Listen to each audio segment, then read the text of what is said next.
ஓம் சாந்தி. June 18, 2024. காலை முரளி பாப்தாதா, மதுபன். இனிமையான குழந்தைகளே, உங்கள் குறைபாடுகளை அகற்றுவதற்கு முழு முயற்சி செய்யுங்கள். உங்களிடம் குறைவாக உள்ள நற்குணங்களின் அட்டவணை ஒன்றை வைத்திருங்கள். நற்குணங்களை தானம் செய்வதனால் நீங்கள் நற்குணங்கள் நிறைந்தவர்கள் ஆகுவீர்கள். கேள்வி: நற்குணங்கள் நிறைந்தவர் ஆகுவதற்கு நீங்கள் முதலில் பெற்றுக்கொள்ளும் ஸ்ரீமத் எது? பதில்: இனிமையான குழந்தைகளே, நற்குணங்கள் நிறைந்தவர் ஆகுவதற்கு 1. எவருடைய ஷரீரத்தையும் பார்க்காதீர்கள். உங்களை ஓர் ஆத்மாவாக கருதி ஒரே ஒரு தந்தையை மாத்திரம் செவிமடுத்து தந்தையையே பாருங்கள். மனிதர்களின் கட்டளைகளுக்கு செவிமடுக்காதீர்கள். 2. ஷரீர உணர்வின் ஆதிக்கத்திற்கு உட்பட்டு தந்தையின் பெயருக்கும் பிராமண குலத்திற்கும் அவதூறு ஏற்படும் வகையான எந்த செயற்பாடுகளிலும் ஈடுபடாதீர்கள். தவறான செயற்பாடுகளில் ஈடுபடுபவர்களால் தெய்வீக குணங்கள் நிறைந்தவர்கள் ஆக முடியாது. அவர்களே குடும்பத்தின் பெயருக்கு அவதூறு ஏற்படுத்துபவர்கள் என்று அழைக்கப்படுகிறார்கள். ஓம் சாந்தி. பாப்தாதா சில மல்லிகை மலர்களை வைத்திருக்கின்றார். நீங்களும் அவற்றை போன்று ஆக வேண்டும் என்பதற்காக பாபா இந்த நறுமணம் நிறைந்த மலர்களை காட்டுகின்றார். நீங்கள் நிச்சயமாக மலர்கள் ஆகினீர்கள் என்பதை குழந்தைகளாகி நீங்கள் அறிவீர்கள். நீங்கள் ரோஜாக்கள் ஆகினீர்கள். நீங்கள் மல்லிகைகளாகவும் ஆகினீர்கள். அதாவது நீங்கள் வைரங்கள் ஆகினீர்கள். இப்பொழுது மீண்டும் அவ்வாறு ஆகின்றீர்கள். இப்பொழுது நீங்கள் உண்மை நிறைந்தவர் ஆகின்றீர்கள்.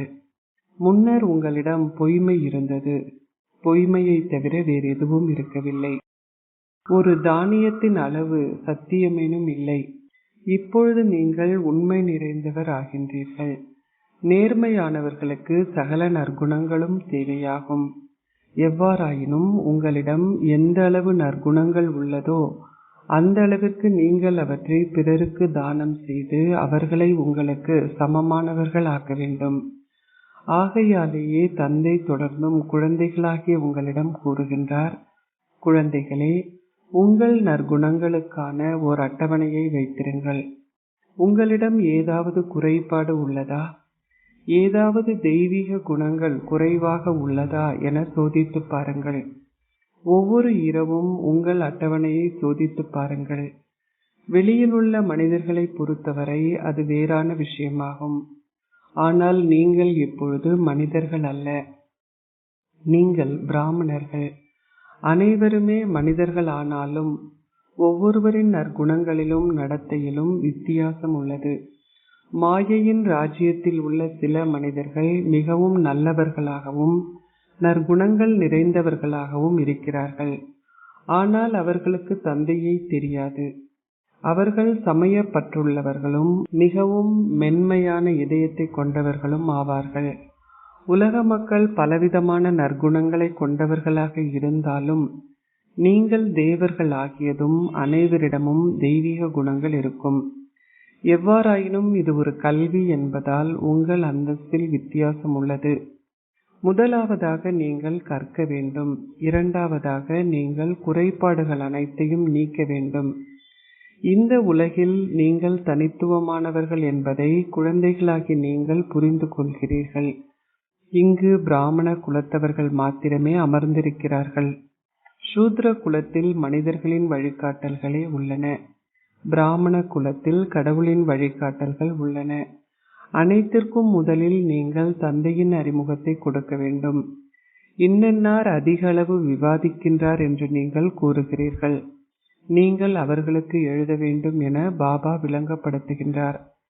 நாங்கள் பிராமணர்கள், அதாவது பிரம்மா குமார் குமாரிகளாகிய நாங்கள் கடவுளின் வழிகாட்டல்களை பின்பற்றுபவர்கள்.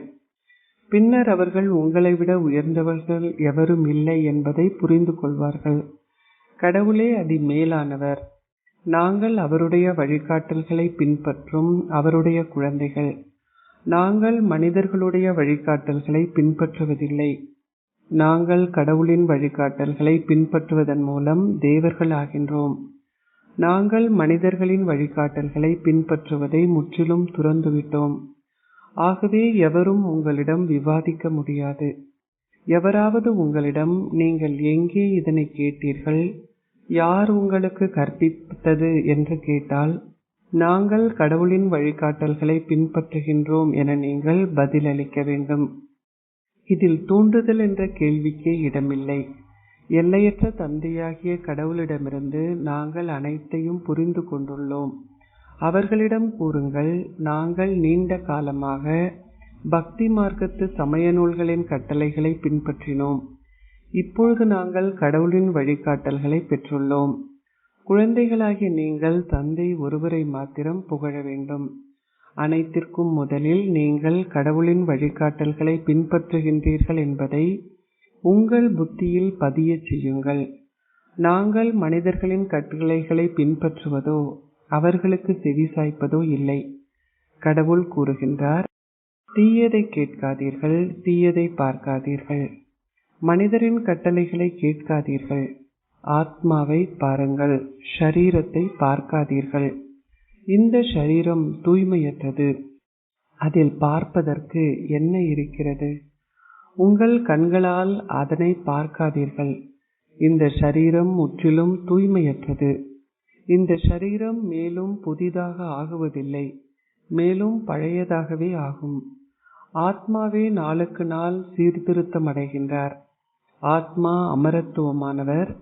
இதனாலேயே தந்தை கூறுகின்றார், தீயதை பார்க்காதீர்கள். நீங்கள் ஷரீரத்தையேனும் பார்க்கக்கூடாது.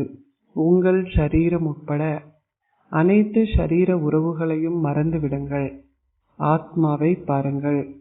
ஒரே ஒரு பரம தந்தையையே கேளுங்கள்.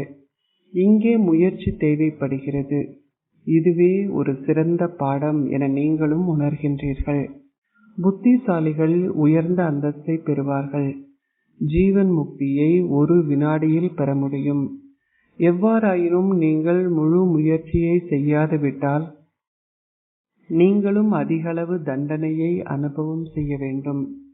தந்தையின் அறிமுகத்தை கொடுப்பதற்கு குழந்தைகளாகிய நீங்கள் குருடர்களுக்கு ஊன்றுகோல் ஆகின்றீர்கள். ஆத்மாக்களை பார்க்க முடியாது. அவர்கள் புரிந்து கொள்ளப்பட வேண்டும். ஆத்மாக்கள் சின்னம் சிறியவர்கள். ஆகாய தத்துவத்தின் கீழ் வாழும் மனிதர்கள் எவ்வளவு இடத்தை எடுக்கிறார்கள் என பாருங்கள். மனிதர்கள் வந்து போகிறார்கள். ஆத்மாக்கள் வந்து போவார்களா? ஆத்மாக்கள் மிகவும் சிறிய இடத்தையே எடுக்கிறார்கள். இது சிந்திக்க வேண்டிய ஓர் விஷயமாகும். ஆத்மாக்களின் கூட்டம் இருக்கும். ஷரீரத்துடன் ஒப்பிடும் பொழுது ஆத்மா சின்னம் சிறியவராவார். ஆத்மாவிற்கு மிக சிறிதளவு இடமே தேவையாகும். நீங்கள் வாழ்வதற்கு பெரிய இடம் தேவைப்படுகிறது. குழந்தைகளாகிய நீங்கள் இப்பொழுது பரந்த புத்தி உடையவர்கள் ஆகின்றீர்கள். தந்தை உங்களுக்கு புதிய உலகிற்கு வேண்டிய புதிய விஷயங்களை விளங்கப்படுத்துகின்றார். உங்களுக்கு விளங்கப்படுத்துபவரும் புதியவரே. கருணை காட்டுங்கள் என்று அவரிடமும் தொடர்ந்தும் மனிதர்கள் வேண்டுகிறார்கள். தங்கள் மீது கருணை கொள்வதற்கு அவர்களுக்கு பலம் இல்லாதுள்ளது. நீங்கள் சக்தியை பெறுகின்றீர்கள். நீங்கள் உங்கள் ஆஸ்தியை தந்தையிடமிருந்து பெறுகின்றீர்கள். வேறு எவரையுமே கருணை உடையவர் என அழைக்க முடியாது. மனிதர்களை தேவர்கள் என என்றுமே அழைக்க முடியாது. ஒரே ஒரு தந்தை மாத்திரமே கருணை உடையவர். அந்த ஒரே ஒருவரே மனிதர்களை தேவர்களாக மாற்றுகின்றார். இதனாலேயே பரமாத்மாவாகிய பரம தந்தையின் புகழ் எல்லையற்றது என்று கூறப்படுகிறது. அவரது புகழுக்கு எல்லை இல்லை, அவரது கருணைக்கும் எல்லை இல்லை என்பதை நீங்கள் இப்பொழுது புரிந்து கொள்கிறீர்கள். தந்தை படைக்கும் புதிய உலகில் அனைத்தும் புதியதாகவே இருக்கும். அங்கு மனிதர்கள், பறவைகள், மிருகங்கள் அனைத்துமே சதோப்பிரதானமாகும். நீங்கள் மேன்மையானவர்கள் ஆகும் பொழுது உங்கள் தளபாடங்களுமே அதிமேன்மையானகும் என்று நினைவு கூறப்பட்டுள்ளதாக உங்கள் தளபாடங்களும் அதாவது ஃபர்னிச்சர் அதிமேன்மையாகும் என்று நினைவு கூறப்பட்டுள்ளதாக தந்தை விளங்கப்படுத்தியுள்ளார். தந்தையும் அதிமேலானவர் என்று நினைவு கூறப்படுகிறார். நீங்கள் உலக ராஜ்யத்தை அவரிடமிருந்து பெறுகின்றீர்கள். தந்தை தெளிவாக உங்களுக்கு கூறுகின்றார், நான் வைகுந்தத்தை எனது உள்ளங்கைகளில் கொண்டு வருகின்றேன். அந்த மக்கள் தங்கள் உள்ளம் கைகளில் குங்குமப்பூ போன்றவற்றை வெளித்தோன்றச் செய்கிறார்கள். இங்கே இது ஒரு கல்விக்கான விஷயமாகும். இது ஓர் உண்மையான கல்வியாகும். இப்பாடசாலைக்கு கற்பதற்காக வந்துள்ளீர்கள் என்பதை நீங்கள் புரிந்து கொள்கிறீர்கள். இவ்வகையான பல பாடசாலைகளை நீங்கள் திறக்கும் பொழுது மக்கள் உங்கள் செயற்பாடுகளை பார்ப்பார்கள். எவ்வாறாயினும் உங்கள் நடத்தை தவறாக இருக்கும் பொழுது உங்கள் பெயரை அவதூறு செய்கிறார்கள். ஷரீர உணர்வில் உள்ளவர்களின் செயற்பாடுகள் வேறுபட்டதாகும். மக்கள் அத்தகைய நடத்தையை பார்க்கும் பொழுது அனைவருமே அவதூறு செய்யப்படுவதை போன்றதாகும். அவர்களின் செயற்பாட்டில் எவ்வித வித்தியாசமும் இல்லை என்று அவர்கள் நினைக்கிறார்கள்.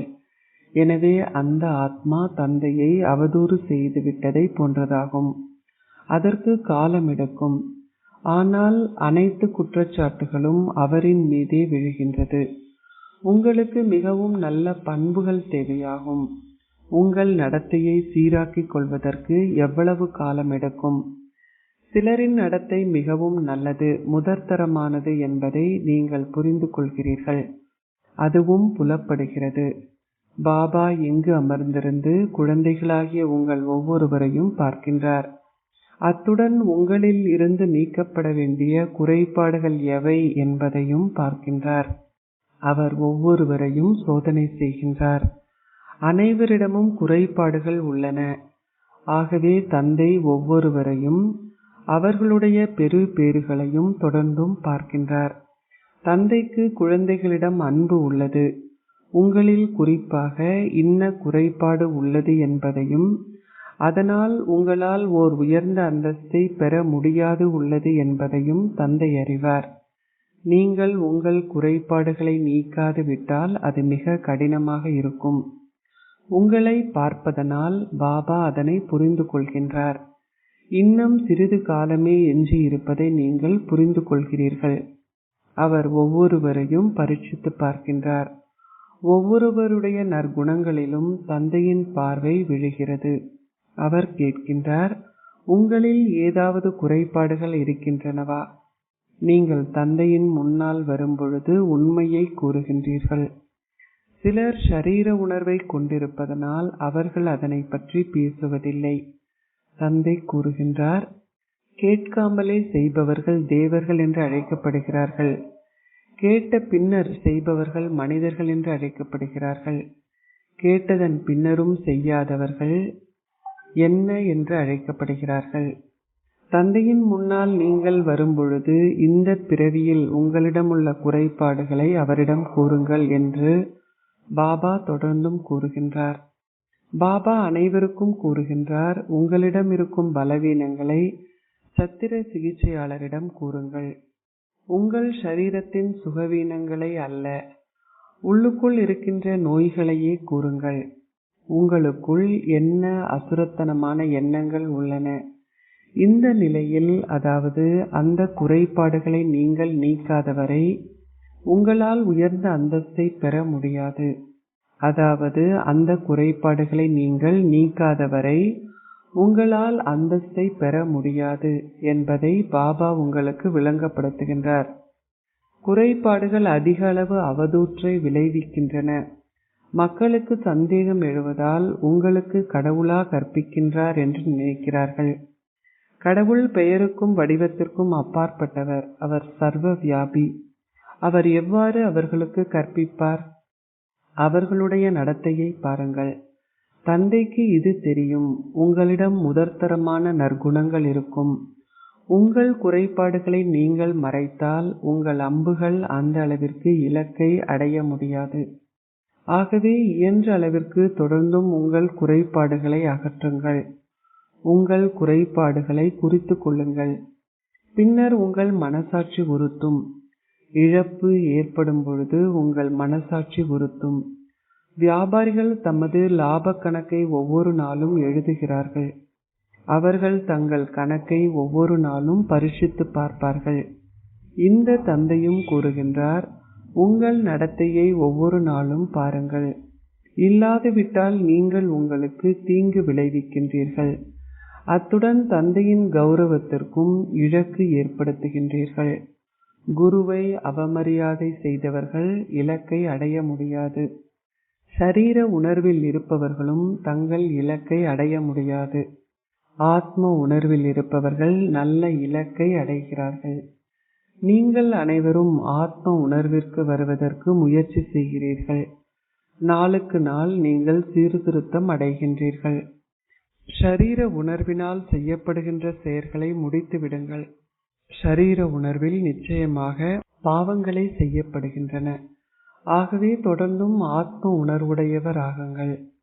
பிறப்பிலிருந்தே எவரும் அரசராகுவதில்லை என்பது உங்களுக்கு புரியும். ஆத்ம உணர்வுடையவர் ஆகுவதற்கு உங்களுக்கு காலம் எடுக்கின்றது.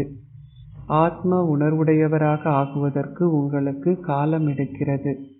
நீங்கள் இப்பொழுது வீடு திரும்ப வேண்டும் என்பதையும் புரிந்து கொண்டுள்ளீர்கள். குழந்தைகள் பாபாவிடம் வருகிறார்கள். சிலர் 6 மாதங்களின் பின்னரும் சிலர் 8 மாதங்களின் பின்னரும் வருகிறார்கள். எனவே அக்காலத்திற்குள் அவர்கள் எவ்வளவு முன்னேற்றம் அடைந்துள்ளார்கள் என பாபா பார்க்கின்றார். அவர்கள் நாளுக்கு நாள் சீரடைகின்றார்களா அல்லது அவர்களிடம் இன்னமும் ஏதாவது தவறு உள்ளதா? முன்னேறி செல்லும் பொழுது சிலர் கற்பதை நிறுத்திவிடுகிறார்கள். பாபா கூறுகின்றார், இது என்ன? உங்களை இறைவன் இறைவி ஆக்குவதற்காக கடவுள் கற்பிக்கின்றார். அப்படி இருந்தும் நீங்கள் கற்பதை நிறுத்துகின்றீர்கள். ஓஹோ, உலக தந்தையாகிய கடவுள் உங்களுக்கு கற்பிக்கின்றார். நீங்கள் வருகை தருவதில்லை. மாயை மிகவும் சக்தி வாய்ந்தவள். அவள் இந்த முதற்தரமான கல்வியிலிருந்து உங்கள் முகத்தை திசை திருப்பச் செய்கின்றாள். தொடர்ந்தும் முன்னேறுகையில் இடையில் இக்கல்வியை ஒதுக்கி தள்ளுகின்றார்கள். இப்பொழுது உங்கள் முகம் சொர்க்கத்தை நோக்கியும் கால்கள் நரகத்தை நோக்கியும் உள்ளது என்பதை நீங்கள் புரிந்து கொள்கிறீர்கள். நீங்கள் சங்கமயுக பிராமணர்கள். இந்த பழைய உலகம் ராவணனுக்குரியது. நீங்கள் அமைதி தாமத்தின் மூலமாக சந்தோஷ தாமத்திற்கு செல்வீர்கள். குழந்தைகளாகி நீங்கள் இதனை நினைவு செய்ய வேண்டும். காலம் மிகவும் குறுகியது. நாளையே நீங்கள் உங்கள் ஷரீரத்தை விட்டு நீங்கலாம். நீங்கள் இறுதி கணத்தில் தந்தையை நினைவு செய்யாதுவிட்டால் உங்கள் இலக்கு என்னவாகும்? தந்தை உங்களுக்கு அதிக அளவு விளங்கப்படுத்துகின்றார். இந்த விஷயங்கள் மறைமுகமானவை. ஞானமும் மறைமுகமானதாகும். நீங்கள் முன்னைய கல்பத்தில் என்ன முயற்சியை செய்தீர்களோ அதே முயற்சியையே இப்பொழுதும் செய்வீர்கள் என்பதை நீங்களும் அறிவீர்கள். முன்னைய கல்பத்தில் செய்ததை போன்றே நாடகத்திற்கு ஏற்ப தந்தையும் தொடர்ந்தும் உங்களுக்கு விளங்கப்படுத்துகின்றார். இதில் எவ்விதமான வித்தியாசமும் இருக்க முடியாது. தொடர்ந்தும் தந்தையை நினைவு செய்தால் உங்கள் பாவங்கள் அழிக்கப்படும். நீங்கள் தண்டனையை அனுபவிக்க கூடாது. தந்தைக்கு முன்னால் நீங்கள் தண்டனையை அனுபவித்தால் அவர் என்ன கூறுவார்? உங்களுக்கும் காட்சிகள் கிடைத்தன. அந்த நேரத்தில் அவரால் உங்களை மன்னிக்க முடியாது. தந்தை உங்களுக்கு இவர் மூலம் கற்பிக்கின்றார் என்பதால் நீங்கள் இவரின் காட்சியை காண்பீர்கள். அப்பொழுது நீங்கள் செய்தவற்றை தொடர்ந்தும் இவர் மூலமாக அவர் உங்களுக்கு கூறுவார். அப்பொழுது நீங்கள் அதிக அளவு அழுவீர்கள். அத்துடன் நீங்கள் மனம் வருந்தி அழுவீர்கள். நீங்கள் செய்தவற்றை காட்சியாக உங்களுக்கு காட்டாமல் உங்களுக்கு தண்டனை அளிக்க முடியாது. இந்த அளவு கற்பித்த பின்னரும் நீங்கள் அந்த செயல்களை இன்னமும் செய்தீர்கள் என்பது உங்களுக்கு கூறப்படும். ராவணனின் கட்டளைகளை பின்பற்றி எவ்வளவு பாவங்களை செய்தீர்கள் என்பதை நீங்களும் புரிந்து கொள்வீர்கள். நீங்கள் பூஜிக்கப்படுபவர்களில் இருந்து பூஜை செய்பவர்கள் ஆகினீர்கள். தந்தை சர்வ வியாபி என்று நீங்கள் கூறினீர்கள். இதுவே முதல் அவமரியாதையாகும். இதுவும் ஒரு பெரிய கணக்கை உருவாக்குகிறது. நீங்கள் உங்களையே அறைந்து கொண்டீர்கள் என்று தந்தை முறையிடுகின்றார். பாரதத்து மக்களே அந்த அளவிற்கு விழுந்தார்கள். தந்தை வந்து விளங்கப்படுத்துகின்றார். இப்பொழுது உங்களுக்கு அதிகளவு புரிந்துணர்வு கிடைத்துள்ளது.